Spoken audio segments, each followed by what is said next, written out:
When I was on city council, I guess the major thing that I had to deal with racial profiling was when we asked for some research to be done to see, are we doing racial profiling? Well, there are certainly enough people who could say without the thousands of dollars we paid for the research, yes, we are.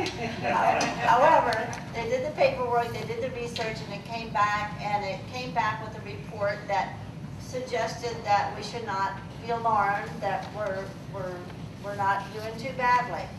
And the way they do it is they take certain sections, intersections throughout the city, and find out who's been stopped in those particular areas and how does that compare to, the different areas around the city. And does it show that one race more than the other is being stopped? And consistently, however, even though they say, well, it's not alarming, consistently it always showed that people of minority were profiled more than people who were white. It was very frustrating because there are people there on the council, some of us who have witnessed very, very much, very often, issues of racial profiling. But one thing that can be measured, which I challenged, the chief of the department about at that time, this was not McManus, it was Ortiz, was, how do you measure rudeness? How do you measure when somebody is stopped? How do you measure how that person is really being treated? That's not measured. And for a lot of the people that I deal with in this world that I get, that is the terrible issue, the intimidation, the being laid on with a lot of authority, I can do anything type of thing. And that's certainly very harming to the individual and to the community. I live in a community that is probably 99% Mexican American. And so over the years, I've lived there since 1969. And I live within two cultures. There's the culture of the Mexican American, but there's the culture of poverty. My husband and I chose to move into a poor neighborhood out of concern for hoping to try and make a difference. And within that culture, and over so many years, I definitely have seen how individuals in our community are discriminated against or subjects of stereotyping and racial profiling. But our community as a whole has suffered that way as well. We've seen when, with the nonprofit that we have, when we've wanted to get certain people to come over to help us, certain people won't come because of the reputation of our neighborhood. Well, we're dangerous, we're poor, and we kill people, and we're all on drugs, kind of a reaction. Even trying to get sometimes police officers to volunteer. I remember years ago there was this one officer, Turan. You could call on him for anything. And we said, well, can't you get some other officers to help us? I was like, well, no, they really don't want to come over here. And that was years ago, and it's gotten better. But there are other things still that it's hard to get people to come over for. They're afraid that their car's going to be, jacked, or they're afraid that, if something happens to them, or they run out of gas, or they get a flat tire, they're going to be mugged. And, you're going to have 10 people offer to help you fix that car before, anything would happen to you in our neighborhood.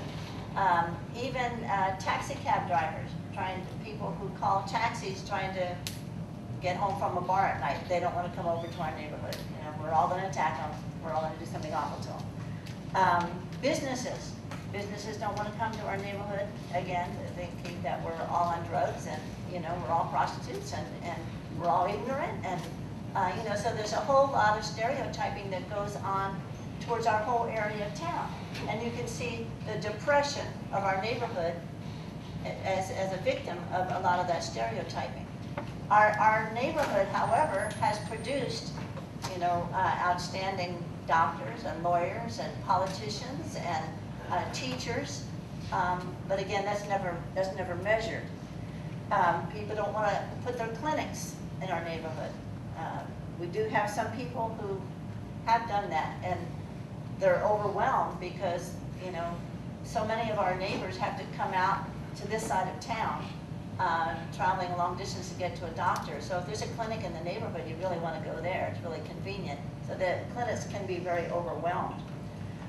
We went through those stages of seeing students discriminated against because of speaking Spanish in schools and not being allowed or being punished if they were speaking Spanish. So a cultural depression again to the community. And today, even though that doesn't go on now people are trying to encourage people to, uplift their culture.